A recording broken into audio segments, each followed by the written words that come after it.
આજે આપણે નવા ઝુંબા શીખીશું. ઓકે, ઝુંબા સ્ટેપમાં આપણે સ્ટાર્ટ કરીશું 1 2 3 4 5 6 7 8 1 2 3 4 5 6 7 8 1 2 3 4 5 6 7 નો સ્ટેપ.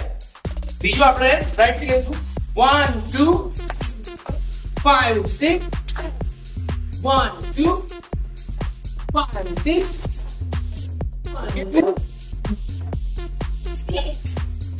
બીજો સ્ટેપ 1 2 3 4 5 6 7 8 1 2 3 4 5 6 7 8 1 2 3 4 3 4 માં બે વખત. ચોથો સ્ટેપ બે સાઈડ આપણે રાઈટ જઈશું, બે વખતે લેફ્ટ. કેવી રીતના જો 1 2 3 4 5 6